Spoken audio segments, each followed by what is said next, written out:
एक राजा अपनी प्रजा का बिल्कुल ध्यान नहीं रखता था। वो हमेशा अपने कपड़ों को ही संवारता रहता था। सारे महल की सभी अलमारियां भिन्न भिन्न तरह के कपड़ों से पटी रहती थीं। फिर भी और नए कपड़ों की इच्छा उसे हमेशा रहती थी। दो दर्जियों ने उसे सबक सिखाने का फैसला किया। शहर में एक बड़ी दुकान खोलकर उस पर बोर्ड लगवा दिया, यहाँ सिर्फ अमीर लोगों के ही कपड़े सिले जाते हैं। वे किसी को भी अपनी दुकान में घुसने नहीं देते थे। ये बात धीरे धीरे राजा के महल में पहुंच गई। राजा ने दोनों को महल में बुलवाया, परंतु उन्होंने आने से इनकार कर दिया और कहलवा भेजा, क्योंकि वस्त्र बहुत कीमती हैं, इसलिए बिना सिपाहियों की सहायता से उन्हें बाहर नहीं लाया जा सकता। राजा ने एक बग्घी में 5 सिपाहियों को भेज दिया। दर्जी एक सोने के संदूक के साथ बग्घी में बैठकर महल में पहुंच गए।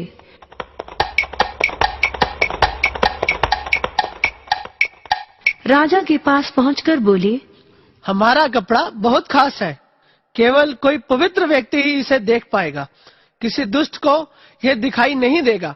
संदूक खोला गया।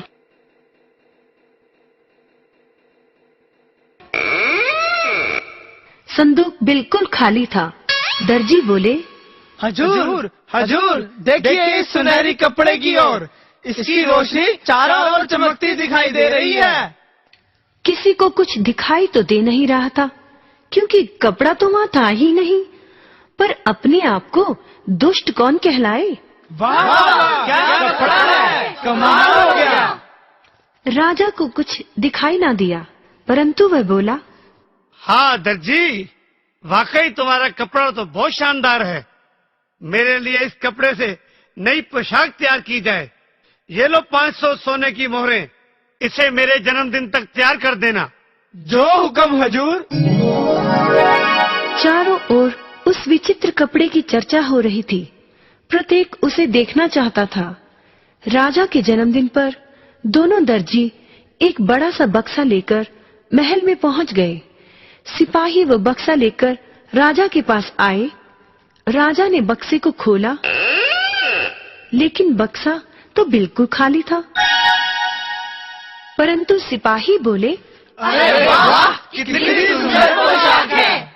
उन्होंने राजा को वो पोशाक पहनाने में मदद की। राजा के कपड़ों को देखने पूरा दरबार खचाखच भर गया था। जब राजा केवल चड्डी बनियान पहने दरबार में पहुंचे तो सभी हैरान हो गए। किसी को नई पोशाक नहीं दिख रही थी, क्योंकि पोशाक तो थी ही नहीं। परंतु कोई कुछ न बोला। सभी समझ गए थे कि दर्जियों ने राजा को बेवकूफ बनाया है। क्यों बच्चों, मजा आया ना ये कहानी सुनकर?